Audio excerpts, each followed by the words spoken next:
Good afternoon, dear colleagues. Can I ask you to take your seats in order for us to proceed to the vote?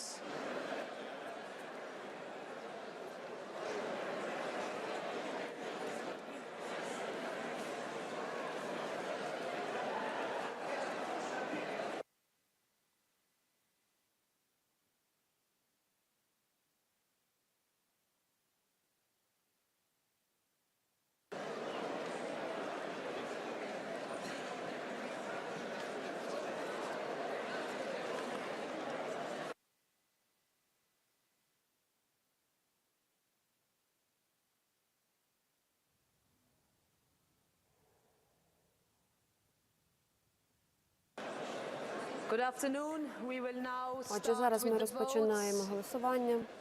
First report is by Carlo Ressler Перше, Карло and Рестер Damien подав Bosselager звіт. on the draft amending А в нас budget зараз 5 ідуть поправки 2022. по This is a бюджету. single vote by Це є roll call. єдине I голосування. give time for some of Даю the last час remaining для colleagues to наших insert their колег voting зайняти cards. свої I місця. open the vote. Отже, я оголошую голосування відкритим.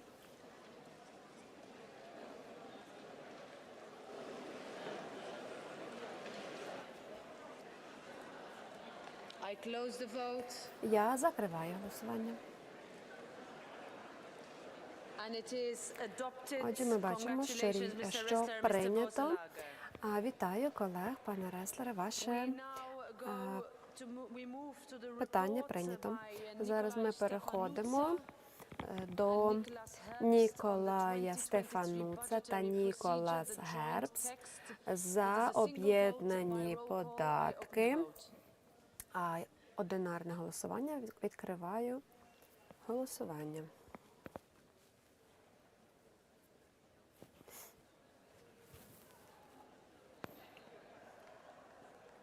I close the vote. Закриваю голосування. And it is adopted. Бачимо, що Very рішення well done, прийнято.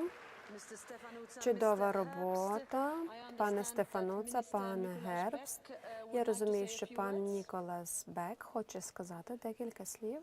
Вірно?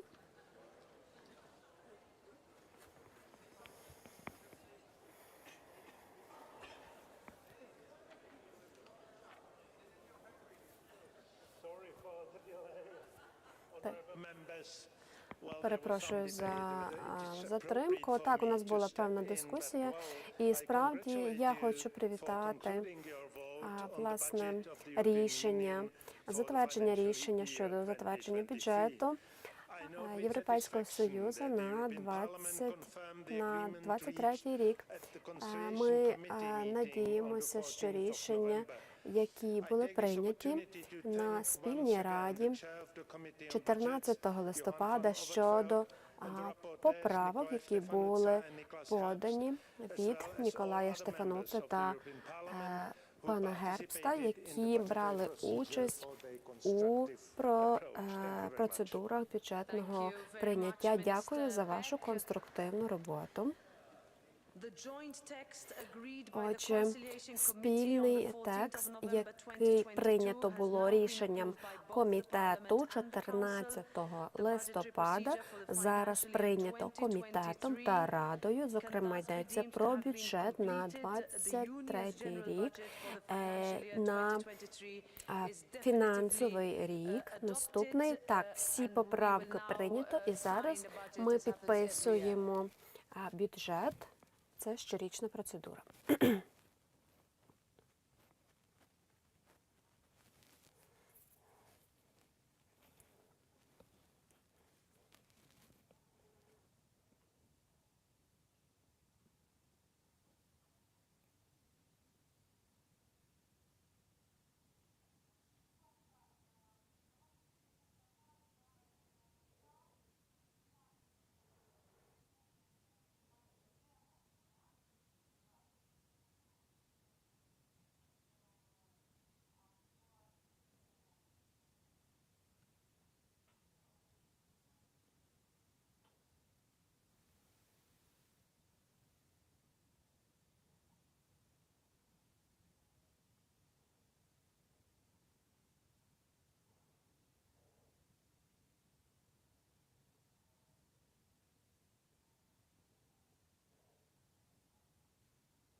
Переходимо до голосування. Щодо Жозе Мануеля Фернандеса і Валерії Гайер, щодо поправок до хто за, хто проти, прийнято. Ми бачимо, що поправка у всіх трьох частинах зараз уже внесена.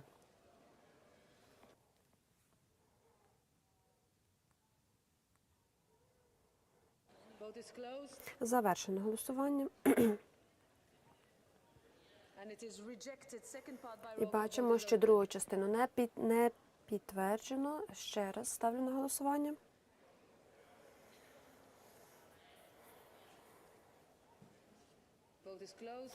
Завершено голосування. І бачимо, що не пройшло рішення.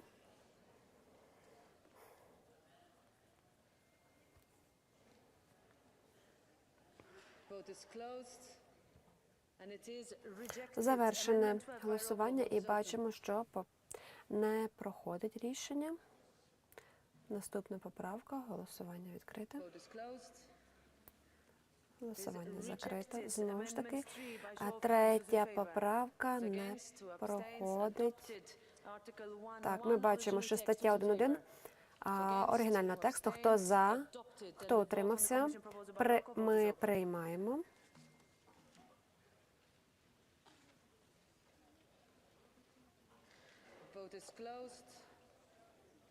Голосування закрито. Так, ми приймаємо це рішення. Вітаю. Далі ми проходимо до резолюції визнання Російської Федерації країною-спонсором тероризму. Ми бачимо, що 3 групи. Отже, ми працюємо над параграфом 1 оригінального тексту. Голосування відкрито.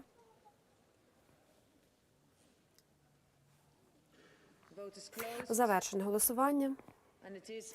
І рішення прийнято. Поправка 1. Голосування відкрито.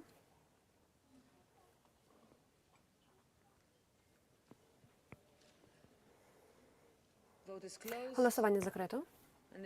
І бачимо, що відхилено. Це так, зараз оригінальний текст в 2 частинах. Хто за, хто проти. Друга частина. Хто утримався? Так, мені треба буде перевірити. Відкритим голосуванням, будь ласка.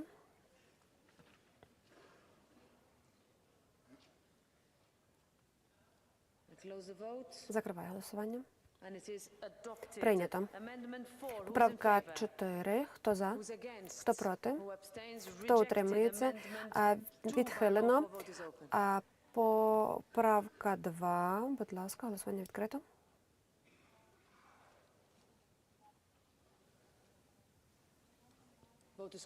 Закрите голосування.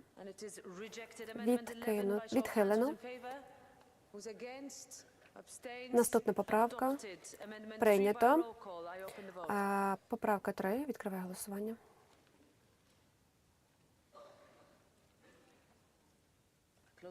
Закриваю голосування. Прийнято. Поправка 5. Хто за? Хто проти? Хто утримався? Підтримано. Оригінальний текст, параграф 13. Будь ласка, голосування відкрито.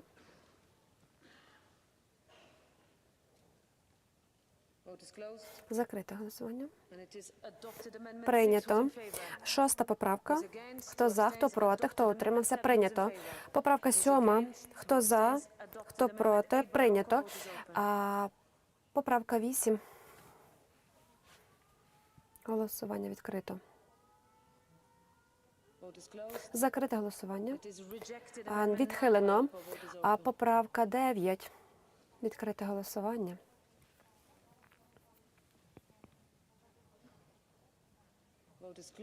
Голосування закрито. Прийнято. Поправка 10. Голосування відкрито.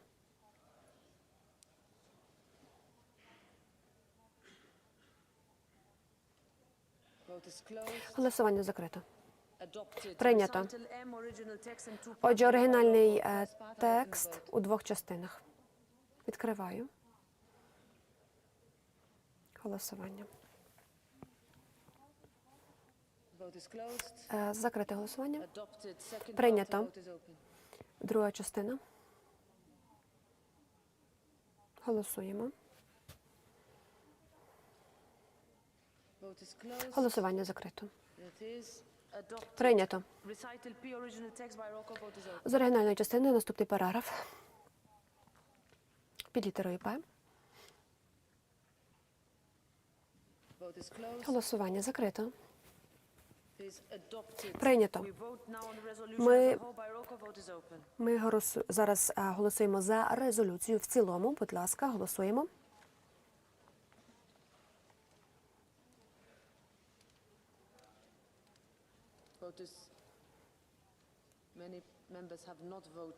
Багато ще наших членів не проголосувало. Будь ласка, голосування закрито. Резолюцію прийнято. Дякую. Вітаю вас.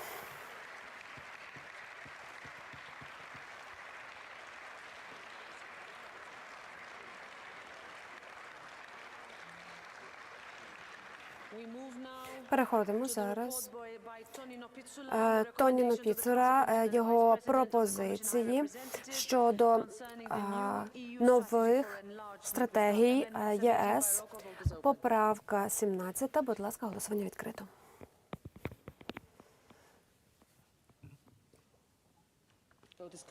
Голосування закрито. Відхилено. Параграф 1 оригінального тексту, будь ласка.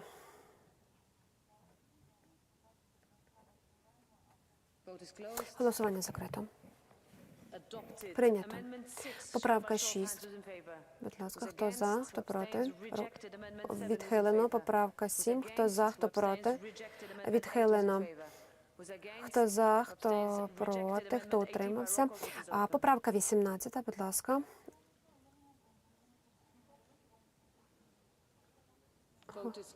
Голосування закрито. Відхилено. Параграф 18 оригінального тексту, будь ласка, голосуємо.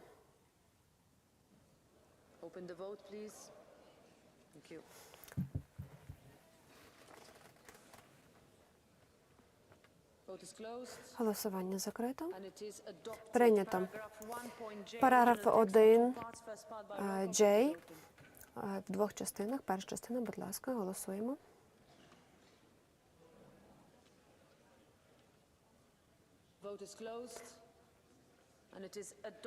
Прийнято.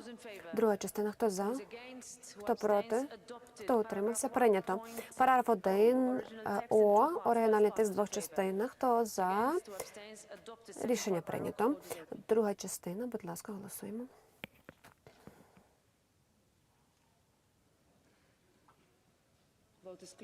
Голосування закрито. Прийнято. Поправка 19. Будь ласка, голосуємо.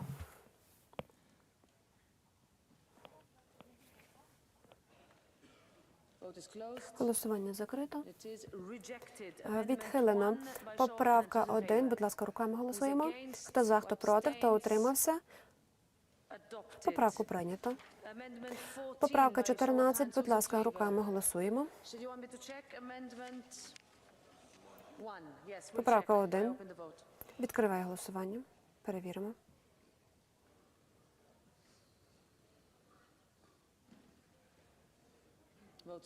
Голосування закрито.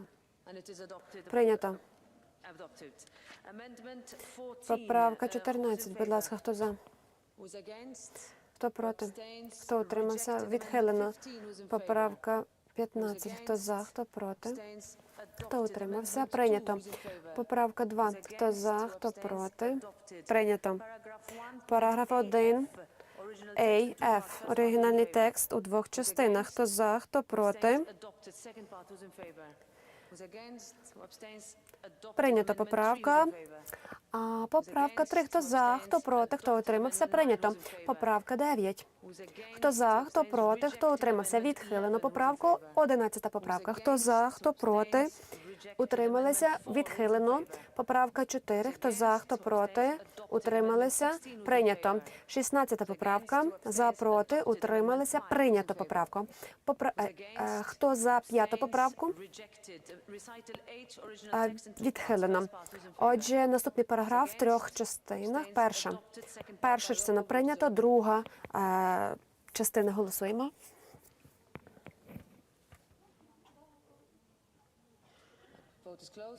Закрите голосування. Прийнято. Поправка 12.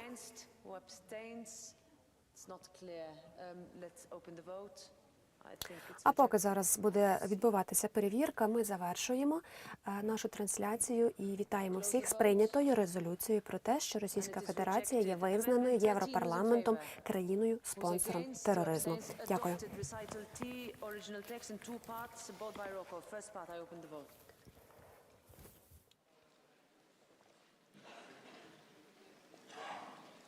Close the vote. And it is adopted. Second part by roll call. Vote is open.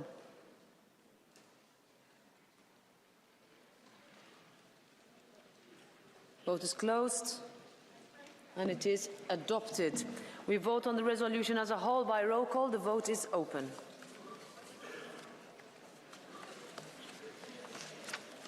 Vote is closed. And it is broadly adopted. Congratulations, Mr. Pizzula.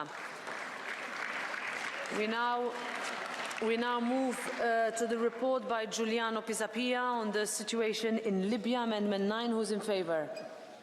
Who's against? Who abstains? Adopted. Amendment 15 by roll call. Vote is open.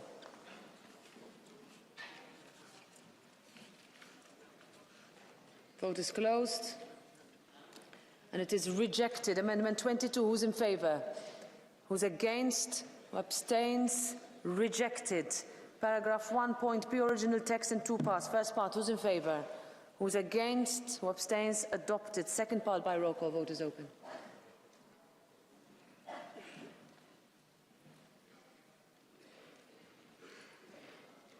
Vote is closed. It is adopted. Amendment 19. Who's in favour? Who's against? Who abstains? Rejected. Amendment 16 by roll call. Vote is open.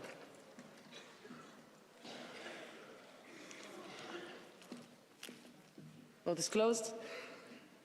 It is rejected. Amendment 23 by roll call. Vote is open.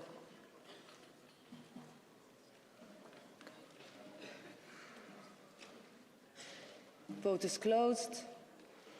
And it is rejected. We therefore vote on the original text in 5 parts. First part, who's in favour? Who's against? Who abstains? Adopted. Second part by roll call. Vote is open.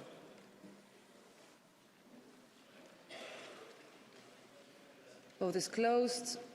And it is adopted. Third part, who's in favour? Who's against? Who abstains? Adopted. Fourth part by roll call. Vote is open.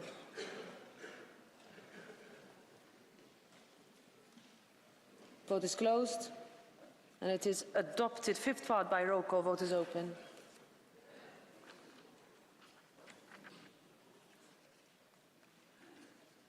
Vote is closed. Adopted. Amendment 24 by roll call. Vote is open.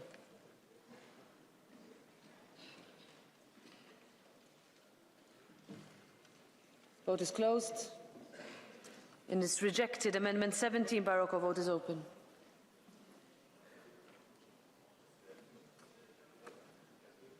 Vote is closed. And it is rejected. Paragraph 1.ab, original text by roll call. Vote is open.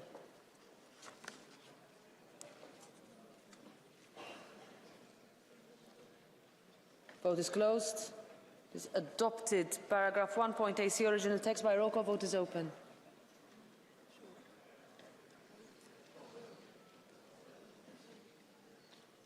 Vote is closed. It's adopted. Amendment 32. Who's in favour? Who's against? Who abstains? Rejected. Amendment 18 by roll call. Vote is open.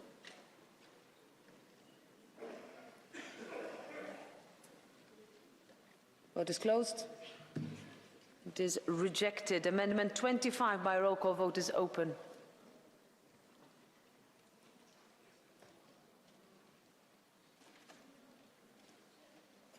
Vote is closed. It is rejected. Amendment 33, who's in favor? Who's against? Abstains? Rejected. Paragraph 1.ai, original text, by roll call. Vote is open.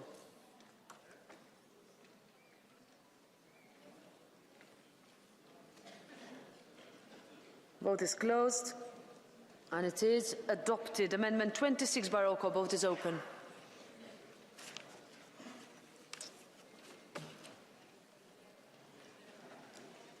Vote is closed.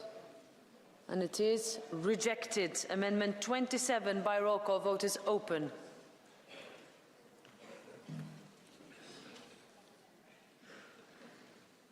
Vote is closed.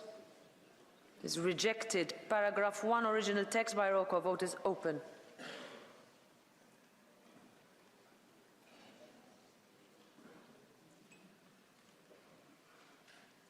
Vote is closed.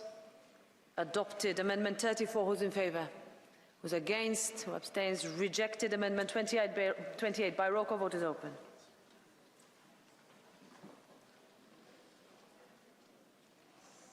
Vote is closed. And it is rejected. Amendment 1 by show of hands. Who's in favor? Who's against? Who abstains? Adopted. Amendment 30. Who's in favor? Who is against? Who abstains? Adopted. Amendment 10 by roll call. Vote is open.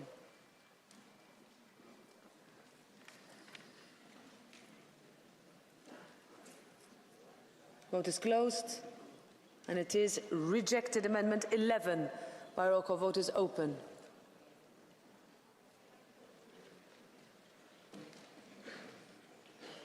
Vote is closed. And it is rejected. Amendment 2 by show of hands. Who's in favor? Who's against? Who abstains? Adopted. Amendment 3. Who's in favor? Who's against? Who abstains? Adopted. Amendment 20. Who's in favor? Who's against? Who abstains? Not clear. Let's check. I think it's rejected.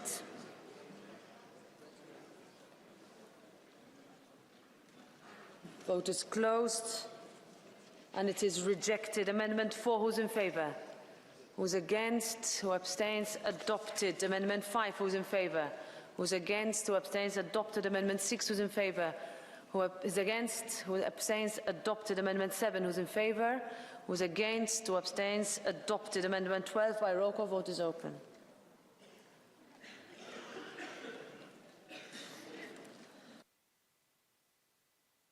Vote is closed. And it is rejected. Amendment 8. Who's in favor? Who's against? Who abstains? Adopted. Amendment 13 by roll call. Vote is open.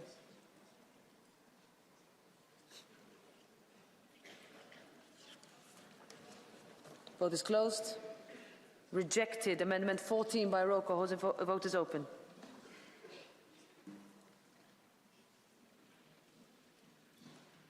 Vote is closed. And it is rejected. Amendment 21. Who's in favor? Who's against? Who abstains? Rejected. Amendment 31. Who's in favor? Who's against? Who abstains? Rejected. Therefore, we vote on the original text, recital AI, in 8 parts. First part by roll call. Vote is open.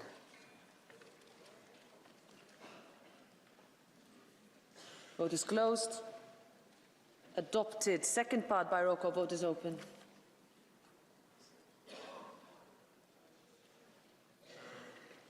Vote is closed. Adopted. Third part by roll call. Vote is open.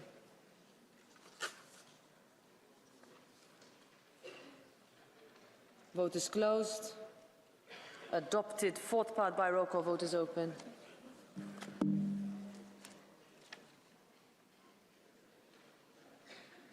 Vote is closed. Adopted. Fifth part by roll call. Vote is open.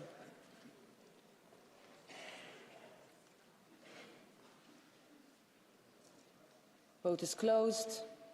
And it is adopted. The sixth part by show of hands. Who's in favor? Who's against? Who abstains? Adopted. Seventh part. Who's in favor? Who's against? Who abstains? Adopted. Eighth part. Who's in favor?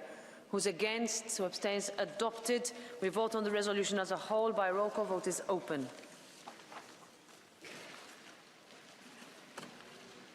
Vote is closed. And it is adopted. Congratulations, Mr. Pisapia. We move now to the report by Manu Pineda on promoting regional stability and security in the broader Middle East region. Amendment 4 by show of hands. Who's in favor? Who's against? Who abstains? Adopted. Paragraph 17, original text. Who's in favor? Who's against? This is not clear. I will ask again. Who's in favor? Who's against? Who abstains? Adopted. Paragraph 23, original text in two parts. First part, who's in favor? Who's against? Who abstains? Adopted. Second part, who's in favor? Who's against? Who abstains? Adopted. Amendment 1, who's in favor? Who's against? Who abstains? Adopted.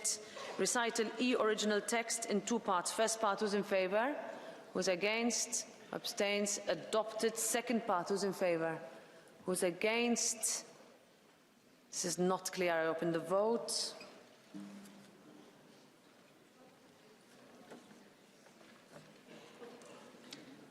Vote is closed. And it is adopted. Recital F, original text. Who's in favor? Who's against? Who abstains? Adopted. Amendment 2 by roll call. Vote is open.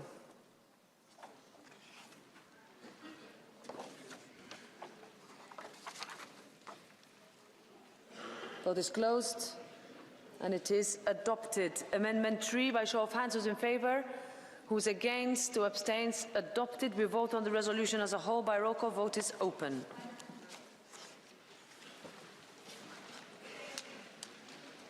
Vote is closed, and it is adopted. Congratulations, Mr. Pineda. We now move to the motion for a resolution tabled by 6 groups on the prevention, management and better care of diabetes in the EU on the occasion of World Diabetes Day. We vote on paragraph 17, original text in 10 parts. First part, who's in favor? Who's against? Who abstains? Adopted. Second part, who's in favor? Who's against? Who abstains? Adopted. Third part, who's in favor? Who's against? Who abstains? Adopted. Fourth part, who's in favor? Who's against? Who abstains? Adopted. Fifth part, who's in favor? Who's against? Who abstains? Adopted. Sixth part by roll call. Vote is open.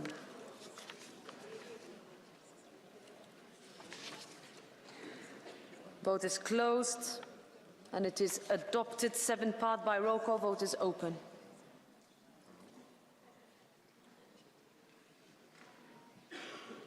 Vote is closed, and it is adopted. Eighth part by roll call. Vote is open.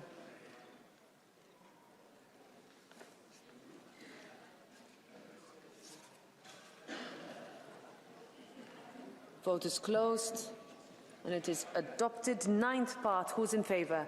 Who's against? Who abstains? Adopted. 10th part, who's in favor? Who's against? Who abstains? Adopted. Paragraph 9, original text in 4 parts. First part, who's in favor? Who's against? Who abstains? Adopted. Second part, who's in favor? Who abstains? Who's against? Who abstains? Sorry. Adopted. Third part, who's in favor? Who's against? Who abstains? Adopted. Fourth part, who's in favor? Who's against? Who abstains? Adopted. Amendment 1 by roll call. Vote is open.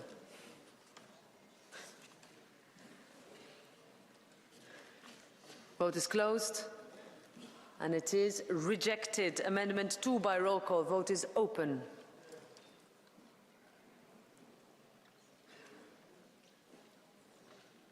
Vote is closed, and it is rejected. Citation 7, original text. Who's in favor? Who's against? Who abstains? Adopted. Citation 12, original text. Who's in favor? Who's against? Who abstains? Adopted. Recital L in 2 parts. First part, who's in favor? Who's against? Who abstains? Adopted. Second part, who's in favor? Who's against? Who abstains? Adopted. We vote on the resolution as a whole. Who's in favor? Who's against? Who abstains? Adopted. Congratulations. That brings us to the end of the voting session.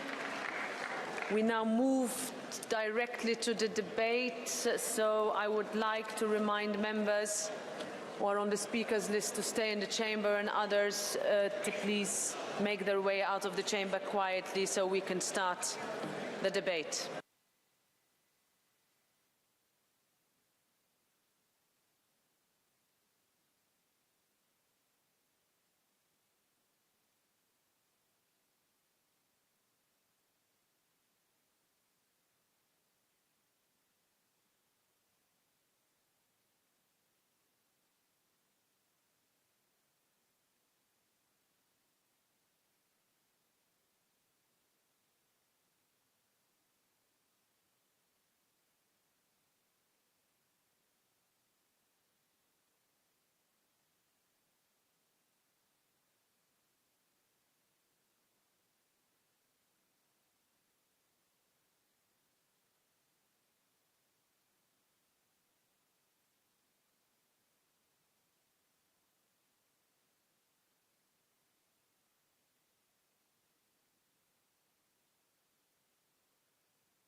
Sehr geehrte Abgeordnete, ich ersuche Sie.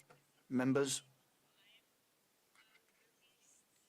please, could you leave the room as quietly as possible? I ask you to leave the plenary without too much chatting, that we can proceed with our agenda.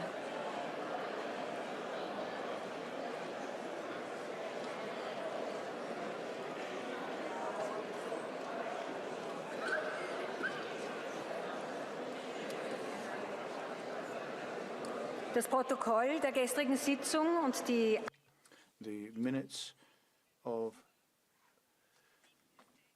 previous meetings and the texts adopted are available. I don't see any objections, so we will adopt those minutes. We now move on to our debate. Before we move on to the next item on the agenda, let me ask you to leave the plenary room, if you are leaving, as rapidly and as quietly as possible, please. Der nächste Punkt der Tagesordnung ist die Aussprache über ein aktuelles. The next item on the agenda is the debate on creating an internal energy market. Now, there will be no blue cards and no catch the eye interventions available during this debate. And we begin the debate with the rapporteur, which is Maria Graça Carvalho. You have 4 minutes, please.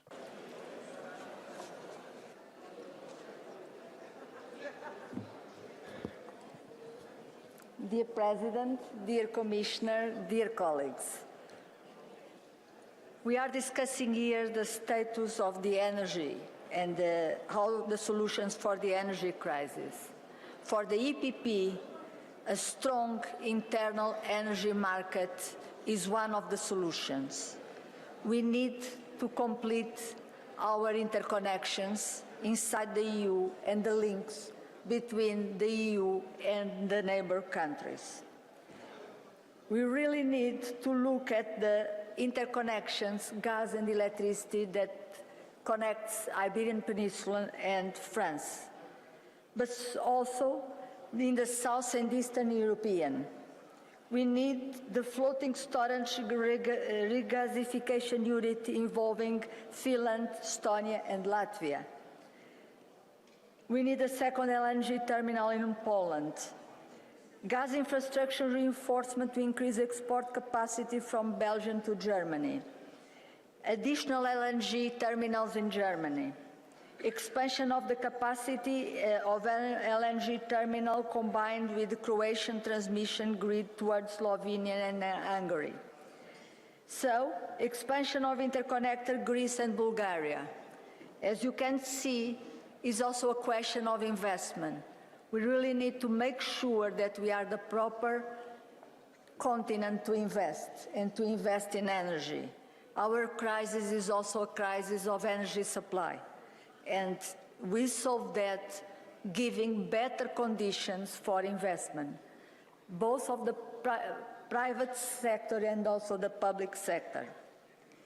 And we need a fast-track procedures for our projects, both the interconnections but also the renewable projects. We cannot afford that takes years still to have all the license for projects to start. That is something that is of utmost importance, to have a speedway that our projects can start. So investment and the directives and the regulations in place that will allow a speedy start of our projects. Second point, if we want a hydrogen society, and I think we all do, as an important vector for Europe, we really need to have a plan for infrastructure, for the production of the clean energy, for the transmission, for the transport of this hydrogen, for the delivery of the hydrogen, and all that to cover Europe. It cannot be concentrated only in some regions in the Central Europe. We need to have a coverage for all the regions on Europe. And again, we need a plan, we need the investment plan, we need a calendar. Also for the e-mobility, again, to fulfill our Fit for 55, to have supplies for e-mobility and hydrogen for our mobility between 60 kilometers and 150 kilometers, how it is the case for e-mobility and for hydrogen. We really need a huge investment that we need to plan. So we need to have all these conditions for the private sector and the public sector, and to start immediately. On the question of the energy market, we are of the opinion in the EPP that we should intervene as little as possible in the market. We should allow the market to work, and all the intervention should be temporary and very well justified. And we are in certain times that probably we need an interference in a short time and temporary on the market. But having said that, we also need to have a more general governance for our energy, a multi-level, multi-sector level that links the gas market, the electricity market, the hydrogen, the heat and cooling, that also takes in consideration the decentralization and the digitalization that the energy system is going on. All that we need to connect, but that needs to be very well studied and very well seen the consequence, and we look forward to the proposal of the Commission on this topic. Thank you very much. Herzlichen Dank, Frau Abgeordnete. Thank you very much. Now, Minister Speck, you have the floor for the Council, please. President, honourable members, Commissioner, let me begin by thanking the European Parliament for the interest it takes on this particular issue and for the contribution to the debate which brought the Hemicycle to adopt an important resolution in October. As many of you know, 20 years ago, the European energy market was characterised by fragmentation and monopolistic national models. Energy import, production, storage, distribution, trade were often in one hand. Monopolies charged their prices individually, and sometimes they were just unjustifiably high, with direct repercussions on the whole economy. Progressively, the EU changed this picture by unbundling monopolies and moving towards markets integration. 3 legislation packages were introduced, followed more recently by the Clean Energy Package. Greater integration of the gas and electricity markets produced important benefits in terms of prices and increased security of supply. This year, another factor added complexity to the challenges of setting up an integrated market respecting the environmental commitments of the Union, Russia's war of aggression against Ukraine and its dramatic impact on energy markets. The surge in energy prices jeopardized the EU economic development, already at risk because of the COVID-19 pandemic, with severe repercussions for the most vulnerable components of our societies. The EU and its member states reacted to this new situation by seeking solutions to address the current crisis, while at the same time advancing the integration of our energy sectors in the long run. This has been a major objective for the Council, one that we share with the Commission and the European Parliament. A platform for joint purchases has been set up to buy energy from EU's trusted partners, and measures to contain energy demand and enhance energy efficiency in consumption were introduced. To act swiftly and effectively, the Czech presidency already convened 3 extraordinary energy councils in addition to the regular one in October. Tomorrow, during the 4th Extraordinary Energy Council, the ministers should agree on legislation that will make the energy platform operational, strengthen solidarity among member states in the field of energy, tame the price volatility, as well as speed up deployment of renewables. We are also planning to start discussing the most recent proposal on the market correction mechanism that has been delivered by the Commission on request from the October European Council. So far, the EU has proved to be able to act swiftly and with a common political vision. However, much remains to be done. As we can read in the latest ACER's report, national authorities need to fully transpose the Electricity Directive, defining proper national legal frameworks for new and small players. We also need to act to harmonise the features of the capacity mechanisms and speed up the rollout of smart meters. Lastly, to design new measures for further energy policy integration, let me recall the 2020 EU strategy for energy system integration to optimise and modernise the EU's energy system as a whole. This strategy links the various energy sectors and carriers, electricity, heat, cold, gas, solid and liquid fuels, with each other and with the end-use sectors, reducing inefficiencies to achieve an optimal use of energy. The crucial moment in these efforts will be the proposal to reform the electricity market design announced by the Commission for the beginning of the next year. Let me conclude by saying that in spite of the current crisis, the EU needs to keep a long-term vision for developing offshore renewable energy, hydrogen, carbon capture and storage, energy research and development. These are key areas to ensure the long-lasting prosperity and development of our societies and respect for the environment. Thank you very much for your attention. Herzlichen Dank, Herr Minister. Thank you very much, Minister. Now, Kadri Simpson, the Commissioner responsible, please, you have the floor. Honourable members, and thank you for inviting me to today's debate. Just yesterday, the Commission adopted the Emergency Temporary Intervention proposal. The best way to explain why we need such a proposal is to offer a frank assessment of where we are in this energy crisis. We are now many months since Russia has begun using energy supplies as a weapon. Our effort of disengaging from Russia as our main gas supplier has worked better than we expected. We have replaced entirely the gas no longer delivered from Russia with LNG or additional pipeline gas from reliable sources. Diversification, demand reduction, a common storage policy, and our REPowerEU actions are making a difference. We are in a broadly adequate security of supply situation for this winter, but this is coming at a cost. Prices remain high. And yesterday's proposal, therefore, is an intervention to protect the EU markets against significant price spikes.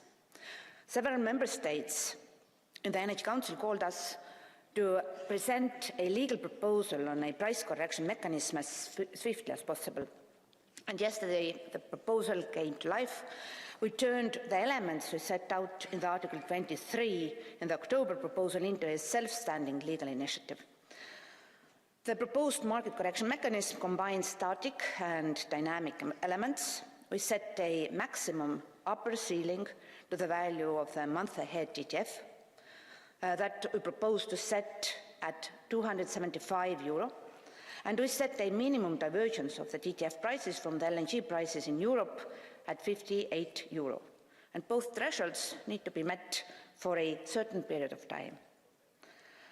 I believe the trigger levels we propose are high enough to minimize risks, and they are consistent with our intention to have an instrument that deters episodes of very high price spikes. But of course, many argue that we are creating an instrument outside of classic market economy toolbox.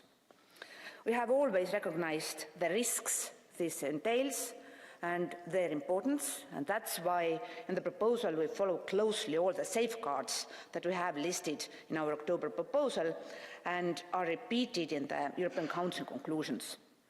Gas demand reduction across the Union is an integral part of our approach to reduce risks. Moving on, I would like also touch on permitting. As you know, the Commission has also been working to address the short-term bottlenecks of the energy transition and speed up the permitting process. On November 9th, the Commission adopted a regulation to accelerate the deployment of renewable energy. The proposal simply includes the least controversial parts of the REPowerEU that can lead to a meaningful acceleration of renewable power generation. This regulation is therefore aimed to act as a bridge until the Renewable Energy Directive is agreed by the co-legislators and implemented in the national legal systems. Forward-looking proposals as these on permitting and market correction must be matched by other efforts to create safe, secure infrastructure across the EU. A decade into implementing our European infrastructure policy, Member States' energy grids are now better interconnected thanks to projects of common interest in gas and electricity. In electricity, key interconnectors ended Member States' isolation, strengthening their grids and allowing for the expected scale-up of offshore and onshore renewables. In the southwest of Europe, the Biscay Bay project will connect the Iberian Peninsula and France. In the Northern Seas region, the Celtic Interconnector will provide a first connection between Ireland with the rest of the EU. The North Sea Wind Power Hub will help develop hybrid offshore wind capacity and related offshore and onshore infrastructure. In the Baltic Sea region, the commissioning of electricity interconnectors between the Baltic region and its European neighbourhoods and in particular Finland, Sweden and Poland has already allowed ending the isolation of the Baltic region and the coupling of the Baltic and Nordic electricity markets. The synchronization of the electricity grids of Baltic states with financing of over 1.2 billion euros from the EU remains the priority. Let us also not forget the interconnectors between Malta and Italy and the Euro-Asia interconnector, which links Cyprus with the rest of Europe. These are all important projects that will enhance the security of supply. In gas, only this year, key diversification projects like the gas interconnector between Poland and Lithuania, the Poland-Slovakia interconnector, the Baltic pipe between Poland and Denmark and Norway, and the Greece-Bulgaria pipeline will be adding significant gas transmission capacity. All these projects combined simply mean that we are better prepared for any possible disruption, and Member States can rely on each other to enhance the security of supply. Honourable members, this is the broad overview from my side, and I'm looking forward for this debate. Thank you. Herzlichen Dank, Frau Kommissarin. Thank you very much, Commissioner. So now we come to political group speakers. And our first speaker is Andreas Schwab for the EPP. You have the floor. Frau Kommissarin, liebe... Thank you, President, Commissioner, dear colleagues. Today, we are talking about a single energy market. That's on the agenda, because we feel that what we have so far is not sufficient to help our member states to strengthen their resilience in the face of the kind of challenges that we have been seeing over the past few months. So this means that what we had in the 1990s, what we started in the 1990s in Europe, the energy single market, is essentially an incomplete energy single market, because the member states are responsible for building these cross-border interconnectors. But it means that at the moment there are certain interconnectors that the member states cannot build, even though there are 70% subsidies and grants for these extremely important interconnectors. Even though that money is there, member states can decide not to build these interconnectors, and this cannot continue, member states. We really need to have all engines, all gas ahead, so that we can build these important interconnectors. And dear colleagues, I believe, and I think it's quite clear, Commissioner, we need more leadership from you, from the Commission, because an energy single market will help us save €300 billion over the next few years, because obviously we will end up with synergy effects between the member states. And if we don't act now, then in the member states, this isn't going to happen. So we do need more initiatives from the European Commission. It's not going to be easy, but I think, dear colleagues, that if we all get together to try and do something about this, then obviously that'll improve the situation. Well, thank you very much to you. And now for the Socialists and Democrats group, Dan Nietzsche, please. Thank you, President. Commissioner, Minister, the objective of this communication from the Commission should be very clear: to keep the bills of European citizens at a decent, affordable level, and European companies should be able to navigate this winter and produce something. But the social measure, which should be the safety net, can be triggered only if TTF prices for 2 weeks in a row exceed 275 euros, so both weeks, and if the LNG price exceeds 58 euros, so exceeds the reference price for, again, several days on end. Well, is this a typing error, or is this speculation? What should we understand? If it's 1,000 euros the price of gas, but if the number of days are not met, then the safety net is not triggered. I think we should issue a serious warning. We can't have this set of social measures that only exist in theory, because they can never be applied. On the other hand, if we are living an emergency situation, why the 1st of January? Why not right now? Maybe Brussels only gets cold at the 1st of January, because I know that the winter usually comes at the 1st of December. So the objective is not being met. Companies should be able to survive. Bakers should be able to make bread. Citizens should be able to survive as well. But unfortunately, many people will have to be unemployed and companies will have to be shut down. These are not social measures. Please tell Mrs. von der Leyen that these correction measures need to be applied immediately and truly be applied before it's not too late. Thank you. Herzlichen Dank. Als nächstes zu Thank you very much. Our next speaker for the Renew group is Morten Peterson, please. Thank you, Madam President. The energy crisis we're in shows very clearly the need for a genuine single market for energy, so we can cut our dependence and increase energy security. Europe today is perhaps the biggest interconnected market with 400 interconnectors or more. The member states must do more so to reach the 70% goal that we adopted in the last Parliament.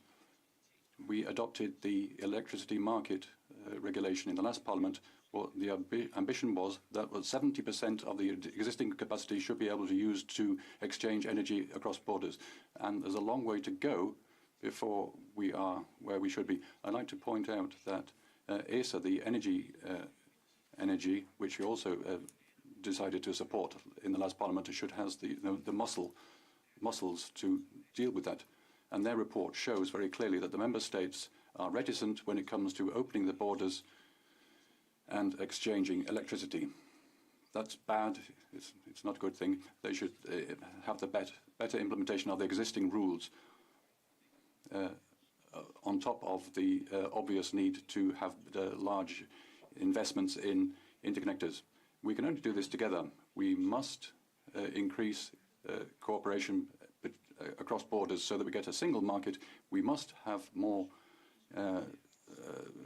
accelerate offshore energy. We must do more on permitting, and that will give us lower prices and more security, and will increase renewables. So we have to get going. Thank you. Thank you very much. Now on behalf of the Green Group, Kieran Cuff, please. The energy crisis is pushing millions into energy poverty around Europe. And instead of writing blank checks to energy companies that are making billions out of this crisis, we need to help the most vulnerable. More targeted social support is needed for those who are suffering in this crisis. And on top of this, there's so much we can do to smooth out the price volatility and protect people from price shocks. Our first response during this crisis should be to increase the connectivity between the energy markets. I know it's not rocket science. You know, Commissioner, it is very challenging, though, to do this. And we need a truly interconnected energy market in Europe. And this can deliver cheaper electricity prices. It can help increase the amount of renewables on the grid. And it can increase and support better welfare for all. And that's what the experts at ACER are telling us. So in practice, this means building huge interconnectors between our national energy grids and increasing cross-border energy trade. And in 2021, this trade delivered €34 billion in benefits. So with more interconnectors, we could see solar energy from Spain powering the energy grid in Ireland. We could see wind energy from Ireland powering homes in France. We can see geothermal energy from Central Europe, helping everyone in the entire European Union. So an integrated union increases competition between providers, it lowers energy bills and allows us to transition to a renewables-based economy. It smoothens out the price volatility and leaves us less vulnerable to price shocks. So we need a truly integrated energy union to protect consumers and the vulnerable. Thank you. Dankeschön. Als nächstes zu Wort gemeldet. Thank you. Our next speaker for the ID group is Mr. Annemans, please. Thank you, President. Well, if this wasn't such a serious issue, I think we could say that it was ridiculous to see the politically correct majority in Europe discussing this. I mean, you constantly come up, crisis after crisis, calling for more powers for the European Union. And we've actually been seeing this right from the start of the century. Banking and financial crisis, capital markets union, migration crisis, migration pact with open borders in the European Union, coronavirus crisis, a remit for health policy. There are always more agreements, treaties, never a step back. There's never a move back towards member states. I mean, this has become a religious dogma, and now we've got energy price issues. And why are we in this situation? Well, because of our energy dogmas and our dependence on Europe. And now what do you want? Interconnected energy markets. I mean, if your hunger for power wasn't so dramatic, and if you weren't limiting the freedoms of our member states, I would say this was utterly ridiculous. It's time to stop. Thank you. The next speaker is Mr. Krasnodębski for the ECR group.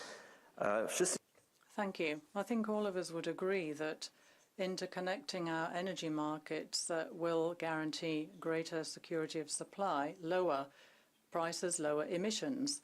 Together with the Commissioner, we've been working on the 10E, especially when it comes to cross-border energy networks, and I've been the rapporteur. And obviously, I'm not going to be against what we're discussing because we're trying to achieve a very important objective. But we are talking about a crisis which I don't think had been foreseen by any strategy and in the way it's affecting the individual member states. And it's obvious that every network operator is going to try and guarantee the security of supply to their users across the member states. So that's realism. But if we take a look at the energy crisis, I think we would have to realize that the priorities, union priorities we've had up until now in energy policy are perhaps not sufficient. I think we're going to have to take a look at a situation that we're going to be facing for some time. There's a scarcity of energy and high prices. For example, in France, where you have an integrated energy market, they're importing electricity. But if we're talking about a single energy market, there are obviously principles of equal treatment across the European Union, and we know that the Commission is the guardian of the treaties. On the gas market, we have to take a look at the prices, and we are witnesses of decisions taken by the stronger member states coming up with a majority in the Council. And obviously the Commission has to try and reduce speculation, bring down prices, and do something about a situation which has been caused by the war in another part of Europe. And we have to try and allay the concerns of our citizens. Thank you. Dankeschön für die Fraktion der Linken. Thank you. For the left group, we now have Marina Mizio. You have the floor, please. Madam President, colleagues, this morning I was hearing on the radio the French energy NG talking about cuts. So there are cuts of electricity ahead, and if the weather is cold, heating and electricity for companies will be suspended. It'll be our public services like schools and hospitals which might not have electricity. This is dramatic and is the result of bad political choices. So it's clear a better connection between electricity networks in Europe means that we can face up to the energy crisis.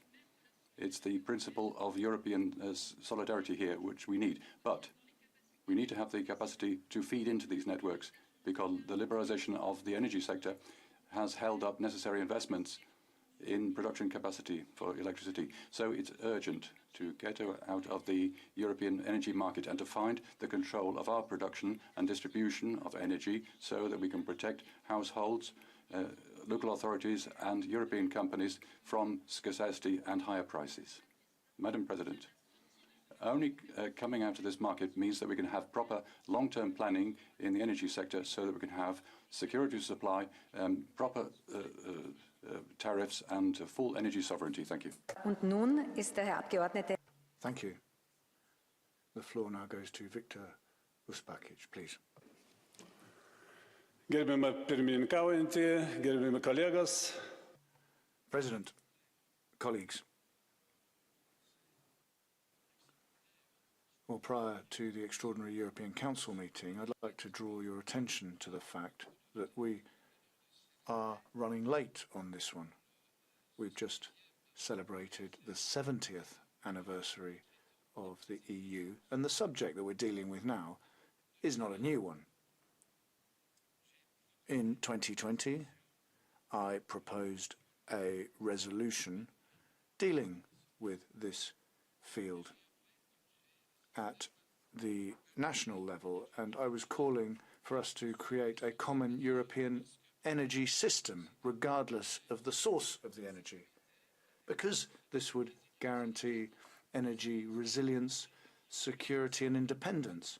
In addition, it would enable us to considerably reduce prices. Certain calculations show that just setting up a common electricity network would save 40 billion euros, and given current electricity prices, the savings would be even greater. We also need to speed up the provision of permits in energy products, particularly for renewables. And we also need to ensure we have the appropriate interconnectors in place. Procedures need to be simplified and bureaucratic obstacles need to be swept away. I would call on the European Commission, heads of state and government, and the European Parliament to establish a centralized system, even a federal system in this area. Thank you. We come on to another member, Jerzy Buzek. President, Commissioner, 10 years ago, the European Commission put forward a communication on implementing the single energy market. I was the rapporteur at the time, and we adopted the report with a huge majority. We called upon the member states of the European Union to implement this market by investing in infrastructure, in particular cross-border interconnectors for gas. and a kind of return interconnector we didn't have up till then. And now we are facing the most serious energy crisis in the European Union caused by the Russian war in Ukraine. And prices have gone up by 40 to 50%. But at the same time, we have full gas storage in the European Union, but that we are perhaps missing certain interconnectors between Spain and France. If we had those interconnectors, then there would be greater security of supply for our consumers. If we take a look at the future and ideas and proposals for the future, and from my own work on looking at the internal energy market, we have to look at supply, a guarantee of supply, and what we need are binding targets for guaranteeing supplies of energy from third countries. And a second proposal, an idea, we have to have diversification, but for that we need infrastructure. So we have to set clear objectives in order to be able to protect the main hydrogen corridors, for example, to obviously have these in Europe as part of the REPowerEU, because without these kind of corridors, we're not going to be able to create a new energy pool and a safe one in Europe. Thank you. Dankeschön. Als nächstes zu Wort gemeldet. Thank you. Pedro Marques is the next speaker. Thank you, Madam Chair, Commissioner, members of the Council. Let me start by thanking EPP colleagues for raising this important point. It has got the attention from the Parliament for months now, demanding for concrete action. And also, let me also kindly thank EPP for the free publicity to our S&D Bring the Bills Down plan.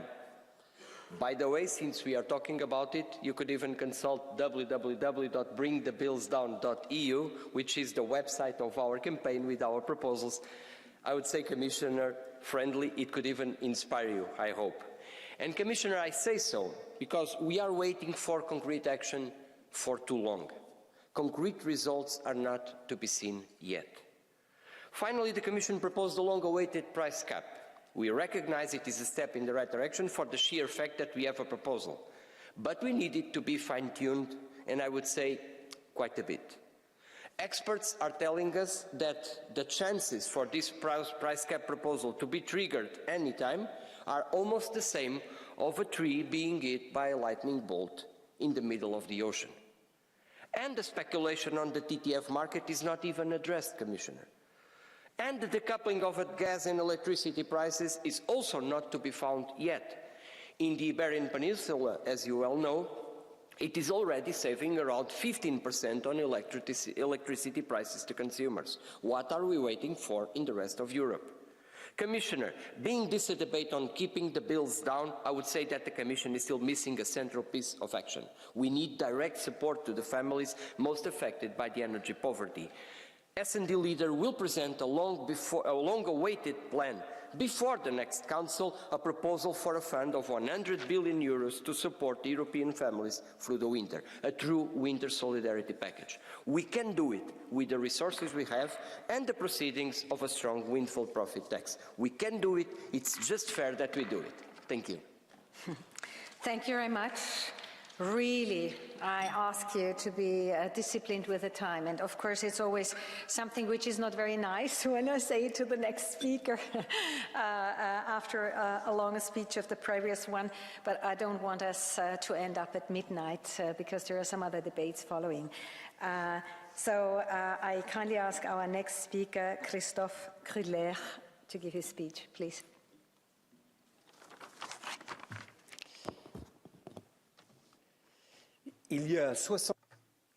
70 years ago, the first assembly of SIGA was here in Strasbourg.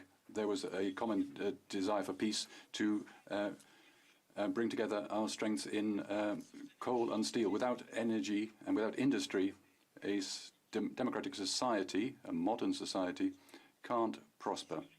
It's historic. In the face of the crisis, we have to rethink our energy system. It has to be interconnected, integrated, and decarbonized. For that, Let's use our public funds in Europe. Let's finance renewable energy, and let's produce at a local and regional level. Let's have the infrastructure with that, which means that we can transport that throughout Europe. I call on the Commission to reconsider its idea of using the new hydrogen bank to finance imports of hydrogen. Let's not sponsor the production of hydrocarbons at the other end of the world. Let's rally our efforts on our own potential first. Thank you very much. Herzlichen Dank. Yes, thank you very much. Now, Mrs. Paulus, you have the floor. Yes, thank you, President, Commissioner, ladies and gentlemen. The whole of Europe is painfully feeling just what the dependence on fossil fuels means. Our citizens, industry, the craft industries are suffering under these very high prices, and we hear from those people who would like to leave everything up to the market, and they're saying it's a market failure. And so there is a problem with the market because it's not bringing prices down. We have to change the market design. We need to have a greater linking between the different sources of energy, mobility, electricity, cooling, etc. We have to have better possibilities for storage and coupling and better price structures for our networks. And the last study carried out about the networks shows that the actual fees and payments for energy are completely different. And if it's the client of the electricity in the exporting country that has to bear the costs of production from the importing country. Thank you. Thank you. The next speaker is Isabella Tovaglieri. Colleghi, commissaria. Colleagues, Commissioner, the time when Europe could talk about solidarity without actually doing anything is over. The energy crisis is a massive test for Europe, and we need clear, shared solutions. But it's taking a long time for these to emerge. We're just seeing division and selfishness, which means that we lose face on the international stage and is undermining the single market. Brussels can't see Germany competing internally and externally unfairly via energy subsidies. We need to ensure that we have solidarity. Europe cannot simply be involved in internal squabbles given what's going on in the world. We have competitors who are looking to our weaknesses.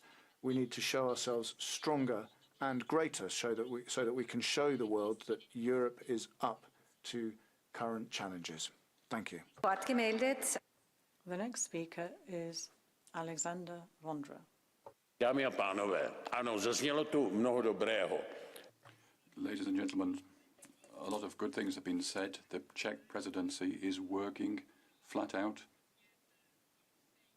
with the third council on energy, an extraordinary council, so that we can to support interconnectors. But the biggest problem is the price of gas. Of course, you've come along with the capping after we've called for a capping system for months.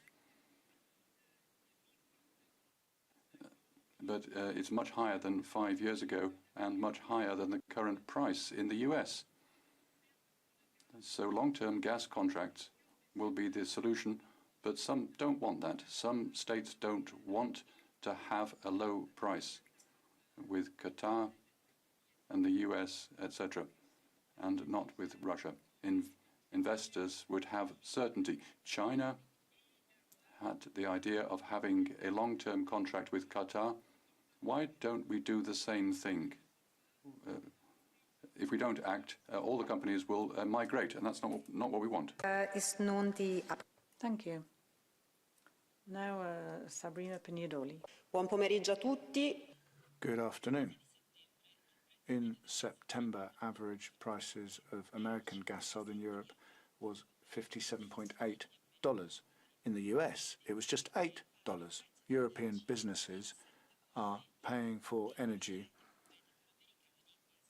at a level which is 7 times higher than those paid by their competitors in the US and Asia. What can the European Union do to defend our businesses and our economies? Well, it seems that nothing. We've had months of summits, working tables on the energy recovery fund, the energy market, common storage of energy, windfall taxes on energy companies, but actually nothing has happened in spite of all that discussion. For the five-star movement, we need to have a ceiling on gas prices which is genuine rather than fictional like the one proposed by the Commission, and we need massive investment in clean and renewable energies. The sun and the wind will enable our families and businesses to pay less for their energy. So let's get cracking. Thank you, Mr. Kelly. Thank you very much, President, Commissioner. This we find ourselves in is mainly driven by our over-reliance on imported fossil fuels and exacerbated by the terrible situation in Ukraine caused by the terrorist state of Russia. I believe our upcoming work on market design should focus on targeted improvements as opposed to widespread changes. We can provide investor certainty and protect consumers by incentivizing long-term contracts, such as contracts for difference and power purchase agreements. This both removes the risk for investments and also protects consumers from price hikes.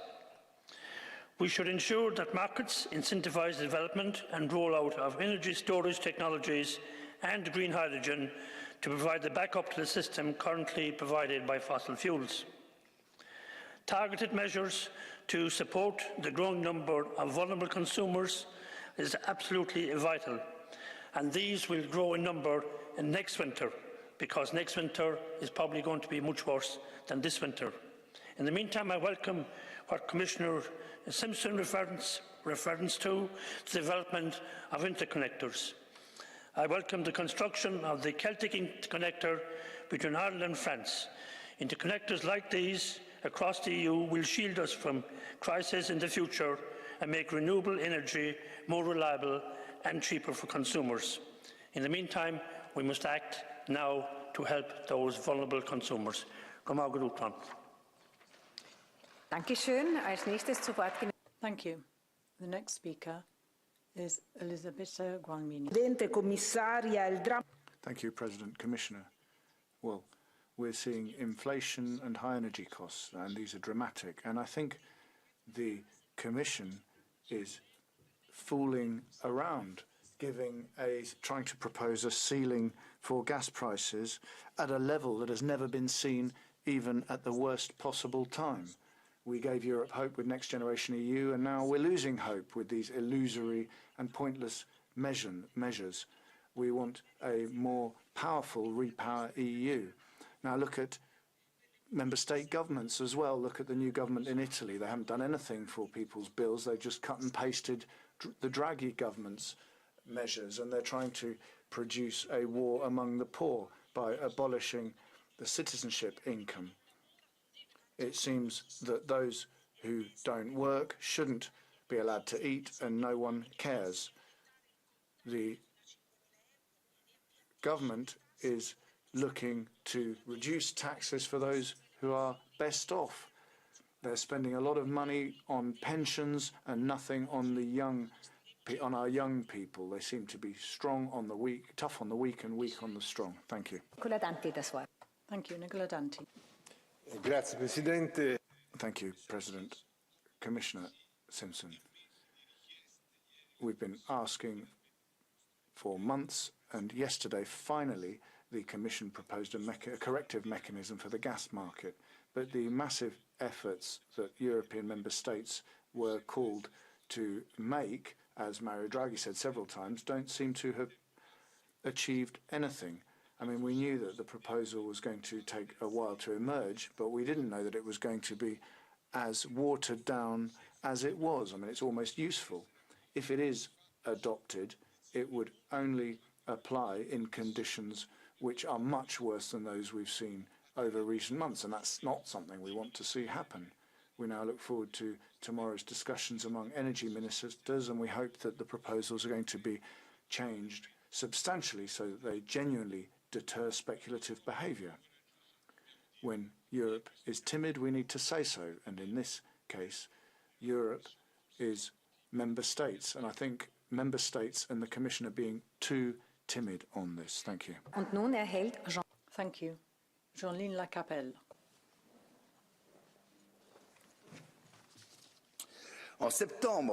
In September here, I alerted you on the dramatic consequences of the situation in energy in the European Union. Nothing has changed. We have energy cutouts, rationing. We have temperatures of 19 degrees in schools, and the French president says there will be energy cuts, blackouts. So what recommendations, what are you recommending? A single market for energy. That's incompetent. It is because of this market that we have electricity blackouts. The European Union is sabotaging the most low-price source of electricity, which is nuclear, by dismantling EDF. Macron has shut down half of the French nuclear park, but also because European sanctions have raised prices for gas and Europe. This European energy market is not a solution. It is a cause of the problems. So we need to exit this urgently. We'll be cold and black, and that's what I said. This is coming true if we don't abandon the ideology surrounding us. And what we'll be returning to is something like this, a candle. Thank you. Zu Wort gemeldet. The next speaker is Beata Szydło. Pani Przewodnicząca. President, Commissioner, ladies and gentlemen. Each of the decisions we take in this House and each of the decisions that the Commission takes has to be conditioned by the awareness of the fact with whom we're working together with and who we're not working together with. We represent the citizens of the interests of our European citizens. We represent the interests of those who have elected us and for whom we're holding a mandate. And obviously, the Commission has to deal with these issues in order to guarantee and ensure the interests of our citizens. So every decision that's taken here, especially, and at the moment when we're talking about security of energy supply, has to take into account the interests of the citizens of our member states. And we have to think in terms of infrastructure, supplies, sources of energy in the future. But what the most important thing today is that we think about the prices of gas, energy prices, and this is the most important, the most leading priority that we have today, Commissioner and ladies and gentlemen. We have to think about that. That has to be foremost in our minds. Thank you. Danke. Als nächstes. Thank you. The next speaker is Tom Berendsen. Ja, dank u wel, voorzitter, beste commissaris, beste collega's. Colleagues, Commissioner, the world is changing and people are looking for security, and that's our responsibility as politicians to provide this security. When it comes to energy, security is relevant. Energy is a public good, and we've left this over to the market in recent years. I think there are three important points here. We should only take measures which increase security. A European price cap for gas is a bad idea because our security of supply will be endangered. And the Commission is suggesting that they're also rather reticent. Secondly, We need better European cooperation in generation of energy. And we should have agreements. We can't say that if one country decides to close down a nuclear power plant, will have impacts on other countries.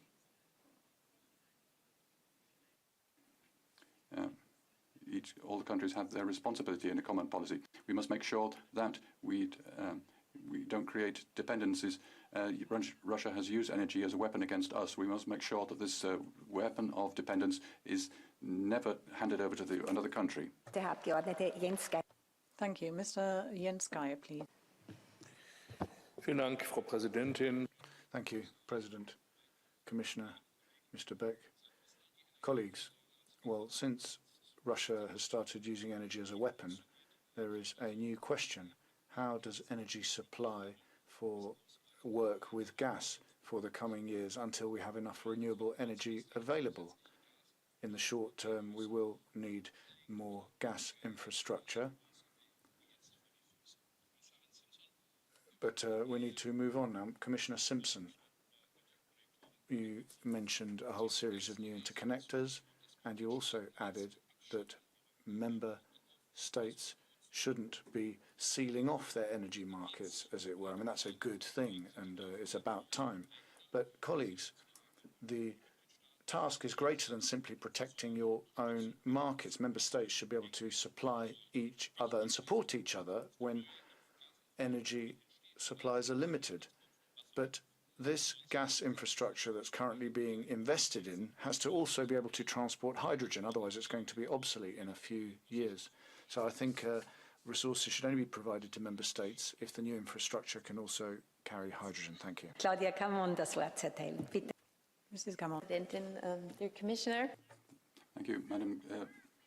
Observe a jubilee because I counted, and our energy ministers will meet for the 10th time since the start of Russia's invasion of Ukraine. In February, views were exchanged